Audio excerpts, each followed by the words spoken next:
Mr Speaker, it's easy to forget that only 10 days ago the Prime Minister was dreaming of a third term. Mr Speaker, you know, it's often said that a week is a long time in politics, but it turns out that 10 days is truly a lifetime. Because, let's face it, it's a minor miracle that the Prime Minister has even made it through to Prime Minister's questions, and he really ought to see the faces behind him, because, Prime Minister, it really is over. The Prime Minister is desperately clinging on to his own fantasy, but the public can't afford to put up with this farce of a government a minute longer. Today, we should be talking about the Tory cost of living crisis, soaring inflation and the growing cost of Brexit. But instead, it's always about him.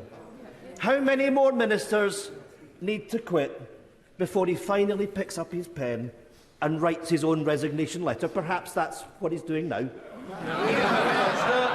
Actually, Mr Speaker, I was just jotting down some notes on his question, which I thought was excellent when he was talking about the economy, because that is the issue that the country faces, and that is where this government is introducing, I think, the most important solution: helping families up and down the country with £1,200 going into their bank accounts right now, cutting taxes for 30 million people, £330 tax cut, and helping 500,000 people into work through the Way to Work scheme. That is a fantastic thing to be getting on and doing. That is the priority of this government, and that's what I'm going to focus on. I'm glad he likes it.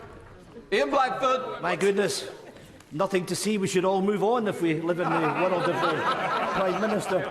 You know, a few weeks ago I compared the Prime Minister to Monty Python's Black Knight.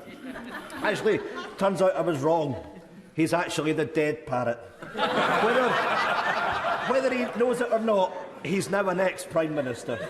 But he will leave behind two deeply damaging legacies. I hope the dishonesty of his leadership follows him out of the Downing Street door. But the other legacy is that of Brexit. And that will stay, because I'm sad to say that the Labour Party now fully supports Brexit. Mr Speaker, Scotland wants a different future, not just a different Prime Minister. So if the Prime Minister won't resign, will he call a general election and allow Scotland the choice of an independent future, free from the control of Westminster?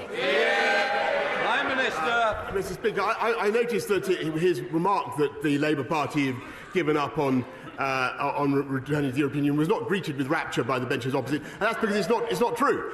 They want to go back in just as he does. I think that is a terrible mistake. It would be anti-democratic, Mr Speaker. And as for the referendum that he wants, well, we had one of them, as I've told him before, in 2014.